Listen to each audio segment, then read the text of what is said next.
with the activities.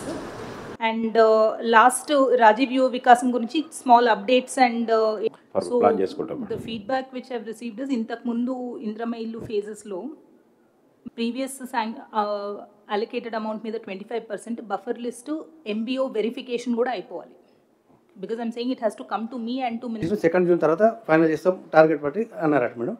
అలాగే షాంపేట్ ఇప్పుడు DC గారితో మాట్లాడాను మేడం. ఈరోజు ఎమ్మెల్యే గారు రమ్మన్నట ఫైనల్ అవుతుంది అని చెప్పారు మేడం. త్రూ మా డిస్ట్రిక్ట్ లెవెల్ కమిటీ ద్వారా తమ దృష్టి తీసుకొస్తాం madam. Thank you madam. 1 lakh category ఏవైతే ఉన్నాయో మనం జూన్ మంత్లో చేస్తాము. దాంట్లో కూడా మనకి ప్రొసీజర్ కూడా ఉంది.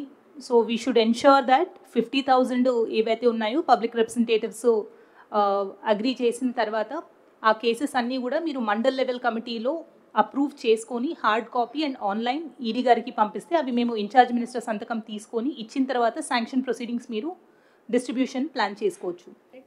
ఫార్వర్డ్ చేయవచ్చు ఈ గ్రామాలు మనం తీసుకున్నాం మేడం. కమలాపూర్లో 150 మంజూరీయంగా మార్కౌట్ గ్రీవెన్ 78 అయినా మేడం. బ్యాలెన్స్ 72 ఉన్నాయి. ఫ్యామిలీస్లో 2-3 కుటుంబాలు ఉన్నాయి కూడా మనకు దగ్గర రివర్ట్ సబ్మిట్ చేసినా కూడా ఇంకా పెండింగ్ మన లెవెల్లో ఉన్నాయి మేడం. అది ఇప్పుడు నేను ఈడిఎం గారితో మాట్లాడి మళ్ళీ ఒకసారి కన్ఫర్మ్ చేసుకొని క్లియర్ చేసుకుంటాం madam. We will speed up it. Okay అంటే లేదు జూన్ 4th రోజు ఆర్ 5th రోజు మనం మొత్తం మండల స్థాయిలో ఒక దగ్గర పెట్టేద్దాం. అక్కడనే ఇవన్నీ డిస్ట్రిబ్యూట్ చేద్దాం. వీలైతే 8th రిమైనింగ్ శాంక్షన్స్ కోసం లెటర్స్ అనేది మూవ్ చేయండి.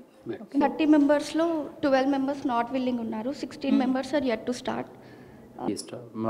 ఇన్స్ట్రక్షన్స్ ఇవ్వడం జరిగింది మ్యామ్. దాని ప్రకారంగా మీరు ఇచ్చిన ఇన్స్ట్రక్షన్ ప్రకారం 2 days back all APMs and DPMs additional DRDO అందరితో ఒక మీటింగ్ పెట్టుకొని వాళ్ళకి ఇన్స్ట్రక్షన్స్ ఇవ్వడం జరిగింది మ్యామ్. L2 లిస్ట్ ఏమో తక్కువ ఉంది.